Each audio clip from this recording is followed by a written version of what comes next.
প্রিয় ভাই বোনেরা, একটু আগে এখানে আমাদের ফরিদপুরের নেতারা, ফরিদপুর জেলার নেতারা একটি দাবির কথা বলেছে। দুটি দাবির কথা মূলত বলেছে। এক, এই ফরিদপুর শহরে সিটি কর্পোরেশন করা, এবং দুই, ফরিদপুরকে বিভাগ করা। তাই তো নাকি? এটাই তো শুনলাম নাকি? ঠিক শুনছি? আচ্ছা, তাহলে আজকের এই নির্বাচনী জনসভায় আপনাদের সকলের সামনে আমি এতটুকু বলতে চাই, ইনশাল্লাহ বিএনপি সরকার গঠন করলে আগামীতে ধানের শীষ আগামী 12 তারিখে নির্বাচনে জয়যুক্ত হলে পরে বিভাগ গঠন করলে যদি এলাকার মানুষের উপকার হয়, বিভাগ গঠন করলে যদি মানুষের সমস্যার সমাধান হয়, তাহলে ইনশাল্লাহ জনগণের সেই দাবি বিএনপি পূরণ করবে। প্রিয় ভাই বোনেরা, অনেক সমস্যার কথা আমরা শুনেছি। এই সমস্যাগুলো আমি ভেবেছিলাম যে এত সমস্যা নেই, কারণ দীর্ঘ 17 বছর আমি দেশে থাকতে পারিনি। আমরা দূর থেকে শুনেছি প্রত্যেক এলাকায় বলে অনেক উন্নয়ন হয়েছে, কিন্তু যদি উন্নয়ন হয়েই থাকে তাহলে প্রার্থীরা কেন এত সমস্যার কথা বলল? তার মানে কি উন্নয়নের ফাঁকা বলি ছিল এতদিন? তাহলে প্রিয় ভাই বোনেরা, এখন সময় এসেছে আপনারা যে অধিকার ফিরে পেয়েছেন, যে অধিকার আপনাদের কাছ থেকে গত 1 যুগেরও বেশি সময় ধরে কেড়ে নেওয়া হয়েছিল, সেই অধিকার বাংলাদেশের মানুষ ফিরে পেয়েছে। এবং সেই অধিকার আদায় করার মাধ্যমে, অর্থাৎ আগামী 12 তারিখে বাংলাদেশের মানুষ তাদের সেই উদ্ধারকৃত অধিকার প্রয়োগ করার মাধ্যমে দেশের মানুষ দেশের অধিকার ফিরে পাবে। কারণ আমরা যারা বিএনপি করি, আমরা বিশ্বাস করি যে এই দেশের বিএনপির সকল ক্ষমতার উৎস কারা? জনগণ হচ্ছে সকল ক্ষমতার উৎস, এবং এই দেশের প্রকৃত মালিক হচ্ছে জনগণ। কাজেই যখন দেশে জনগণের কাছে জবাবদিহিমূলক একটি সরকার থাকবে, জনগণের কাছে জবাবদিহি করতে বাধ্য একটি সরকার থাকবে, তখনই একমাত্র সম্ভব দেশের এলাকার মানুষের সমস্যার সমাধান করা। তখনই একমাত্র সম্ভব দেশকে সামনের দিকে এগিয়ে নিয়ে যাওয়া।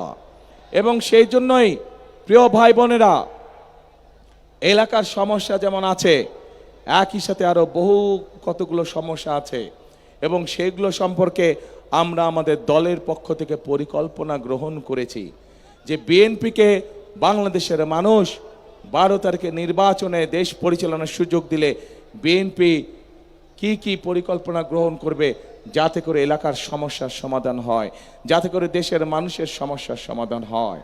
প্রিয় ভাই বোনেরা, এই এলাকা একটি অন্যতম প্রধান সমস্যা হচ্ছে নদী ভাঙন। আমরা পরিকল্পনা গ্রহণ করেছি যে নদী ভাঙন যেভাবেই হোক আমাদেরকে এটার মধ্যে প্রতিরোধ গড়ে তুলতে হবে, যাতে করে এলাকার মানুষের জমি জমা আমরা রক্ষা করতে পারি। কারণ বৃহত্তর ফরিদপুর এলাকা কৃষি প্রধান একটি এলাকা। এই এলাকায় পাট শিল্প আছে, যেই পাট শিল্পকে যদি আমরা সহযোগিতা করতে পারি, এই পাট শিল্পের সাথে লক্ষ লক্ষ কৃষক ভাইরা জড়িত আছে, এবং এই পাট শিল্পকে সহযোগিতা করার মাধ্যমে একদিকে যেরকম কৃষক ভাইদের সুবিধা হবে, একইভাবে আমরা দেশকেও সামনে নিয়ে যেতে পারবো। এই পাট রফতানি করার মাধ্যমে, বিভিন্ন পাটজাত দ্রব্য রফতানি করার মাধ্যমে আমরা দেশে বৈদেশিক মুদ্রা অর্জন করতে পারবো। প্রিয় ভাই বোনেরা, এই ফরিদপুরের চর অঞ্চলগুলো নিয়ে প্রচুর পরিমাণের সোয়াবিন চাষ হয় না? হ্যাঁ, সোয়াবিন চাষ হয় কি? হ্যাঁ না না হয় না? এখানে সোয়াবিন চাষ হয় না? কম হয় কেন? ও, ভুট্টা হয়, রাইট, ভুট্টা চাষ হয়, রাইট, হ্যাঁ, ভুট্টা চাষ হয়। তো এই ভুট্টা চাষের সাথে বহু কৃষক এটার সাথে জড়িত আছে, যাদের পাশে আমরা দাঁড়াতে চাই, যাদের পাশে দাঁড়ানোর মাধ্যমে সেই কৃষক ভাইদেরকে আমরা সহযোগিতা করতে চাই। এবং সে কারণে প্রিয় ভাই বোনেরা, আমরা সিদ্ধান্ত গ্রহণ করেছি যে বাংলাদেশে সকল কৃষক ভাইদেরকে আমরা একটি কৃষক কার্ড দিতে চাই, যেই কৃষক কার্ডের মাধ্যমে আমরা কৃষক ভাইদের কাছে যেই কৃষিজাত পণ্য উৎপাদন করে তার কাছে আমরা সেই ফসলের বীজ, সার, কীটনাশক, ওষুধ আমরা পৌঁছে দিতে চাই। অন্তত একটি সিজনের সম্পূর্ণ ফসলের আমরা পৌঁছে দিতে চাই, যাতে করে সেই কৃষক ভাই ধীরে ধীরে স্বাবলম্বী হতে পারে। প্রিয় ভাই বোনেরা, এই এলাকার বহু যুবক তরুণ আছে যারা শিক্ষার আলোয় আলোকিত, কিন্তু তাদের একটি সমস্যা আছে যে বহু মানুষের কাছে কর্মসংস্থান নেই। আমরা পরিকল্পনা গ্রহণ করেছি বাংলাদেশের প্রত্যেকটি এলাকা, প্রত্যেকটি জেলার বিভিন্ন রকম বৈশিষ্ট্য আছে।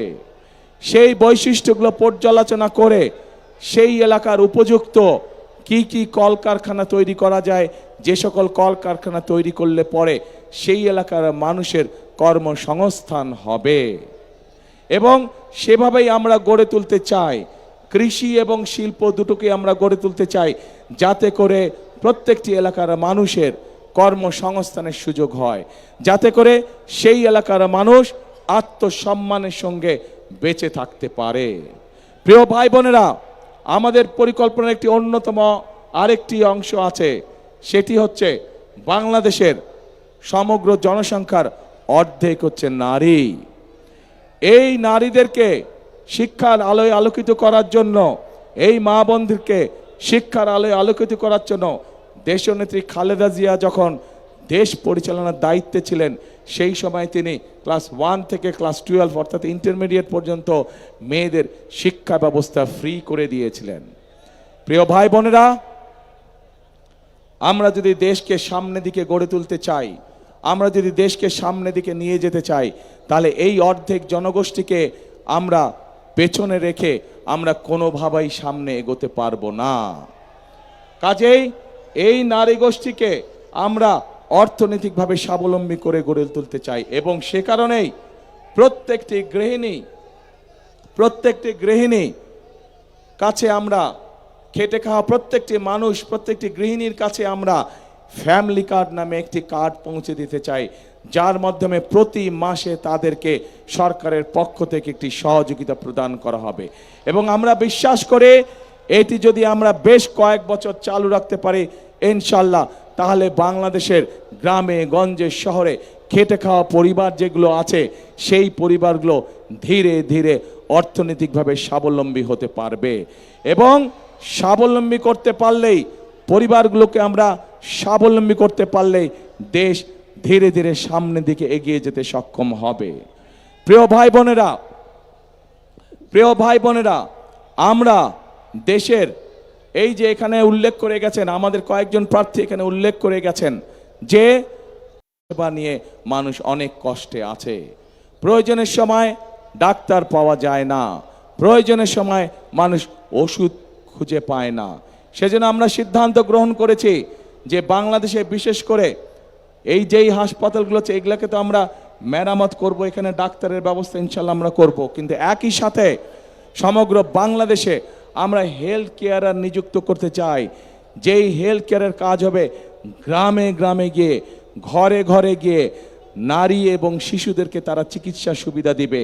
যে সকল চিকিৎসা সুবিধা ঘরে বসে দেওয়া যায়, ছোটোখাটো অসুখ বিসুখ, যাতে করে মা বোনদেরকে কষ্ট করে হাসপাতালে আসতে না হয়, ঘরে বসেই তারা ওষুধ পাবে ইনশাল্লাহ, ঘরে বসেই তারা চিকিৎসা সুবিধা পাবে। এখন প্রিয় ভাই বোনেরা, আরেকটি কাজ আমরা করতে চাই। এই পুরো অঞ্চলের একটি অত্যন্ত গুরুত্বপূর্ণ প্রয়োজনীয় কাজ আছে, যেই কাজটি করলে শুধু যে কৃষক ভাইরা সুবিধা পাবে তা নয়, কৃষক ভাইদের পাশে সব ধরনের মানুষ সেই সুবিধাটা পাবে। কি সেটি হচ্ছে পদ্মা ব্যারেজ নির্মাণ করা। প্রিয় ভাই বোনেরা, এই সমগ্র অঞ্চলকে ঘিরে আমরা পদ্মা ব্যারেজ নির্মাণ করতে চাই, যাতে করে ড্রাই সিজনে, শুকনা মৌসুমে এই এলাকার মানুষের পানির কষ্ট না থাকে, চাষাবাসের কষ্ট না থাকে। সেই জন্য আমরা পদ্মা ব্যারেজ নির্মাণ করতে চাই।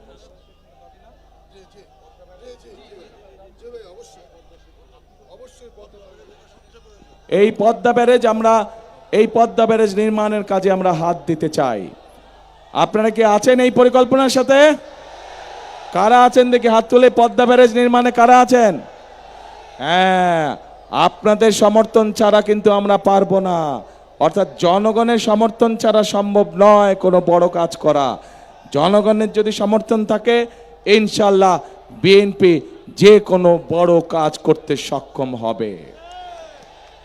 এখন প্রিয় ভাই বোনেরা, এই যে আপনাদের সামনে আমাদের দলের পরিকল্পনাগুলো যে তুলে ধরলাম, আপনারা কি মনে করেন এই পরিকল্পনাগুলো যদি কম বেশি আল্লাহর রহমতে আমরা বাস্তবায়ন করতে পারি, তাহলে দেশের মানুষের ভাগ্যের পরিবর্তন হবে? আপনারা কি মনে করেন যে এই পরিকল্পনার কথা বললাম, কে মনে করেন দেশের মানুষের ভাগ্যের পরিবর্তন হবে? ইনশাআল্লাহ। কিন্তু ভাই, প্রিয় ভাই বোনেরা, এই পরিকল্পনাগুলো তো হলো বিএনপির পরিকল্পনা। বিএনপি ইনশাল্লাহ জনগণের রায় পেলে এগুলোকে বিএনপি বাস্তবায়ন করবে। কিন্তু জনগণের পক্ষ থেকে তো একটি পরিকল্পনা থাকতে হবে। জনগণের সেই পরিকল্পনাটা কি আপনাদের কাছে একটু আমি জানতে চাই। জনগণের পরিকল্পনা কি? 12 তারিখে কোনো পরিকল্পনা আছে জনগণের? কি পরিকল্পনা জনগণের 12 তারিখে? হ্যাঁ, রাইট, ধানের শীষে ভোট দিতে হবে। ধানের শীষ যদি নির্বাচিত হয়, ইনশাল্লাহ পর্যায়ক্রমিকভাবে যেই প্রতিশ্রুতিগুলো আপনাদের, যেই দাবিগুলো আপনারা উপস্থাপন করেছেন, আপনাদের সরকার বিএনপি সরকার ইনশাল্লাহ সেগুলো বাস্তবায়নের কাজে হাত দিতে পারবে।